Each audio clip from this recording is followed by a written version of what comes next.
Olá! Nesta quinta-feira, dia 21 de fevereiro, teve início o ciclo de conferências Biota FAPESP Educação. O tema de hoje foi biodiversidade, conceito, valores e ameaças. O pesquisador Thomas Levinson, do Instituto de Biologia da Unicamp, apresentou o contexto histórico da definição conceitual de biodiversidade, destacando a dificuldade para o desenvolvimento de mecanismos de identificação e classificação de novas espécies. Biodiversidade é um dos termos científicos, eu acho que mais corriqueiros hoje em dia. Todo mundo ouve falar, não é uma palavra que frequenta jornais, televisões, está por toda parte. Ela existia pontualmente, mas ela foi lançada de verdade em uma reunião organizada nos Estados Unidos, coordenada pelo ecólogo Edward Wilson, em 1986, se me lembro bem, que foi publicado nesse livro de 1988.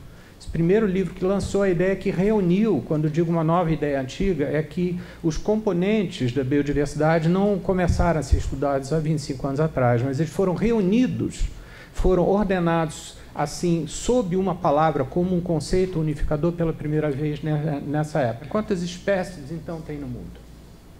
Bom, espécies conhecidas, descritas, aproximadamente 1.750.000. Por que aproximadamente? Porque não tem um catálogo unificado. Está se tentando fazer. Há grupos internacionais se organizando pela internet, bases de dados, mas isso leva muito tempo. É trabalhoso porque a informação está pulverizada em muitos lugares, relatórios, publicações. São centenas de milhares de publicações que precisam ser vasculhadas e você limpar isso, limpar esses nomes. Está sendo feito esse catálogo, está avançando muito bem, mas está longe de estar completo. Então ninguém sabe direito quantas espécies, quantos nomes de espécies estão descritos, mas o número é em torno disso aqui. Conhecidas, em torno de 1.750.000. Agora, em relação às espécies que a gente estima haver no planeta, as estimativas hoje vigentes variam de um mínimo de talvez 6 milhões para mais de 100 milhões de organismos. E isso é a coisa mais importante para a gente reter. Quantas espécies tem no planeta que vivem com a gente? Nós não sabemos, nem a ordem de grandeza. E isso é espantoso.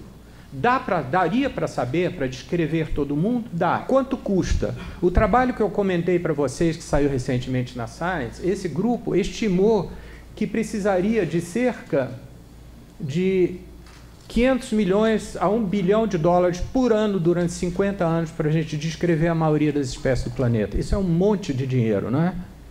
É muito dinheiro. Será que é mesmo? O gasto mundial em armamento, 1,7 trilhões de dólares. Só que isto é em um ano, isso é no ano de 2011. O que se gastou em 5 dias no ano de 2011 pagaria esse programa. Então, acho bom colocar essas coisas em perspectiva para a gente pensar o que é muito dinheiro. O professor Jean-Paul Metzger, do Instituto de Biociências da USP, tratou da fragmentação de hábitats como ameaça à biodiversidade e de estratégias para a restauração de ecossistemas fragmentados. Vamos entender fragmentação no seu sentido mais estreito de subdivisão de hábitats. A fragmentação, junto com a perda de hábitat, junto com uma série de outros fatores de redução do tamanho dos fragmentos, aumento do isolamento, todo esse conjunto de fatores funcionam ameaçando a diversidade biológica. E para a gente entender esses processos, nós precisamos considerar questões temporais e espaciais, em particular a latência temporal e a heterogeneidade espacial, tanto do hábitat quanto da matriz. Que a noção de conectividade é, no meu entender, a melhor noção para capturar e integrar aspectos estruturais e funcionais. E a gente já tem exemplos aqui no Brasil e fora do Brasil claros que essas pesquisas com fragmentação elas vêm fomentando importantes subsídios para ações de políticas públicas de conservação. O professor Carlos Joly, do Instituto de Biologia da Unicamp, coordenador do programa Biota FAPESP, apresentou o percurso histórico e resultados do programa, além das perspectivas futuras.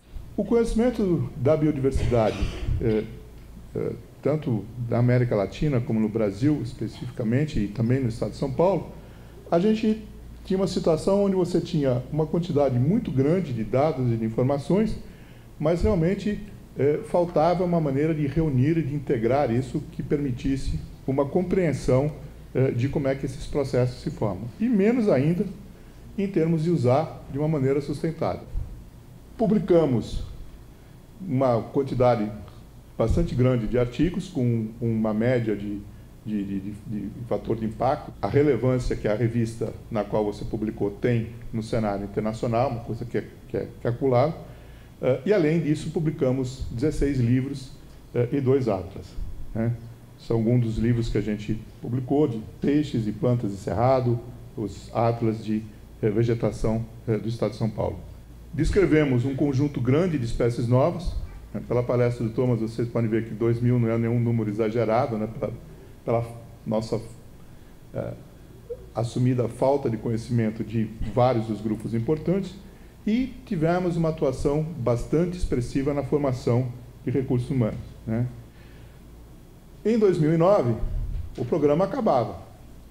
Os 10 anos que ele tinha sido criado, foi o compromisso que a FAPESP assumiu, mas nós resolvemos escrever uma estratégia para a continuidade do programa, um plano estratégico para a continuidade do programa. Submetemos isso à discussão com a comunidade de pesquisadores do Biota e, depois de amadurecido, submetemos isso à diretoria científica e ao Conselho Superior da FAPESP. Então, no final de 2010, a FAPESP aprovou o apoio ao programa até 2020. Em março, o tema em discussão será o Pampa, bioma do sul do Brasil. Até lá!